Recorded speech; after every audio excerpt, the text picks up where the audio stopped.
FreeMMOStation.com.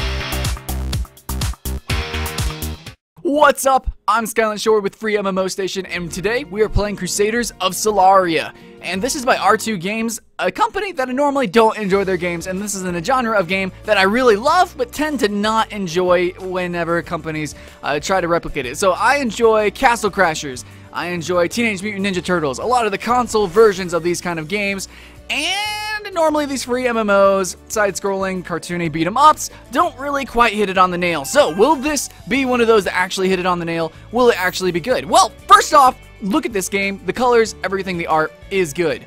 Questing, UI, all that, really easy to read, unlike a lot of games. And the animations are really good, really fluid. It looks like they're up to 60 frames per second, which is fantastic. Normally, they're like 15 frames per second. So it's really awesome that R2 Games went with a dulled down, a little bit flatter art style, but it's still very colorful and vibrant. But they went for the simpler, more comic art style so that they could have more intense action and have it look smoother overall. Okay, so when you get into the game, you are either a knight or a mage. That's male or female, and then these classes can upgrade into either two. So overall, you're going to have 4 classes, male or female. Okay, so the gameplay is action-based. It is beat-em-up side-scrolling.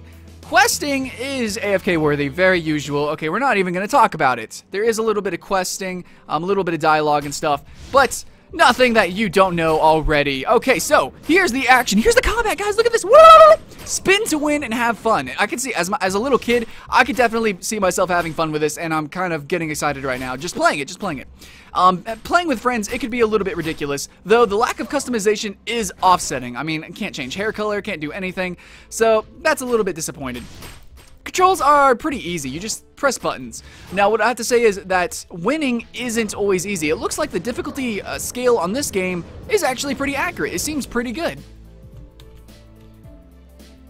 Some bosses are really big, and they have lots of skill shots that you need to dodge. Even normal people like these, they have little skill shots that you need to dodge. I mean, that's the point of it being a 3D space game, or a side-scrolling brawler, is that I should need to move up and down and out of the way of some things, and then target my spells. Of course, I like spinning to win. Of course, gotta spin. Beyblade! Alright. So we're doing some damages.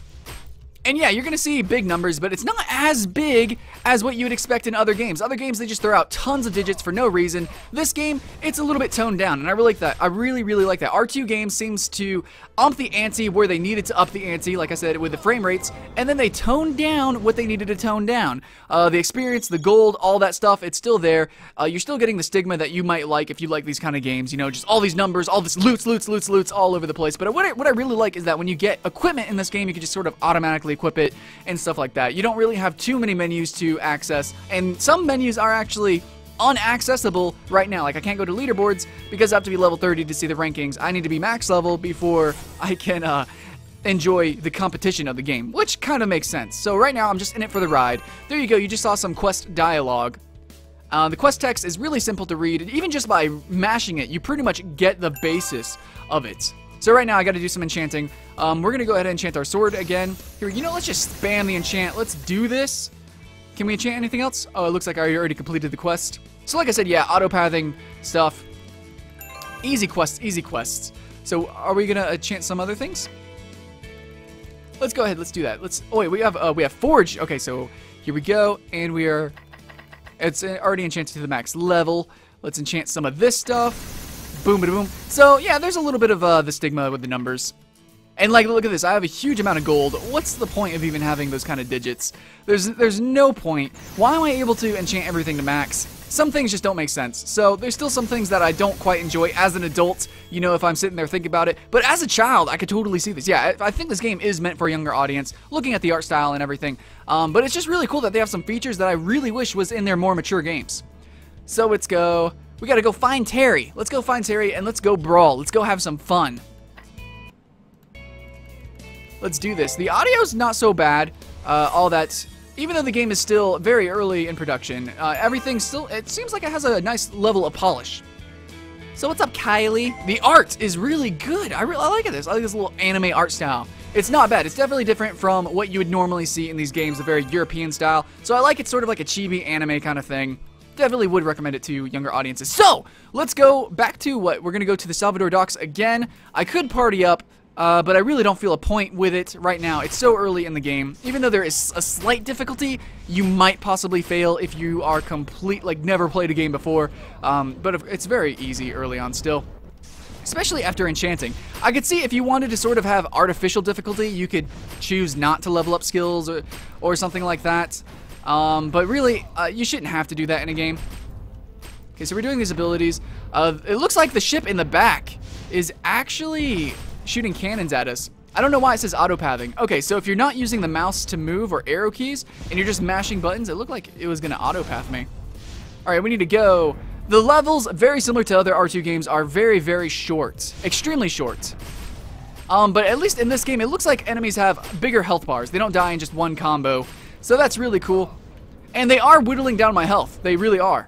So as you can see, I could potentially die. If there's a boss at the end of this, who knows? Sometimes the controls are a little bit awkward. Like if you attack, you have to wait pretty much like a whole second before you can move again. It depends on the ability. There's like a recovery time. That's a little bit awkward.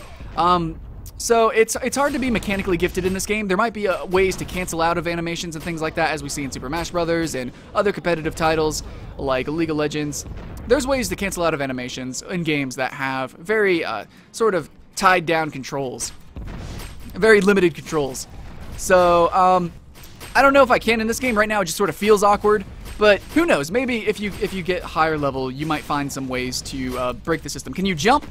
Jumping is not an aspect in this game, which is actually a very popular aspect in this genre. So it's very strange that they took out jumping. I would think, jumping would probably be the one way that would be able to break these animations. Actually, I think I'm about to die. Very interesting that they have this difficulty cap. So yeah, if you're looking for a game that is actually a game, you know, this could be worthwhile. Still though, I'm going to recommend it for a younger audience. Do some damages. So the AI doesn't seem terribly brilliant, but then again, it's very early on in the game. I think I might die here. I don't know what these bosses can do. We're trying to spin to win. The frame rate is going down a little bit. I was able to succeed, but barely, to be honest. That actually got me excited. Who knows what the boss of this level is going to be like as we go through these quests and see later on. So I'm actually a little bit excited. Yeah, there's not too much depth to the game, but it is at least a game, and it does feel actually pretty good when you play it. Just a little bit of awkwardness with the controls. There might be ways around it. Maybe if you map some things to buttons. You can move with the mouse, but that gets awkward with bosses because they're so big you might click on them. Moving with the mouse actually feels better to me than the arrow keys. I'm not used to arrow keys. So the controls are a little bit weird. You can't map them. There's not much control. It's a browser game, like I said. But hey, it is a game, and it was a little bit fun, and it runs really good. I think this is like the only browser game that does have this sort of level of frame rate in it that's in this genre. So that's definitely a thumbs up to me. Go check out Crusaders of Solaria R2 games. I'm going to recommend it for at least a try. Definitely a try if you're younger. So thanks for watching, guys. I'm sorry I can't show you PvP or any of the competitive stuff because that's locked to like max level. So remember, when you're playing this game, it's going to be a little bit of grind before you really get into the game. That's it. I'm Sky with FreeMMOStation. Hope you had fun. I did, and I'll see you again later.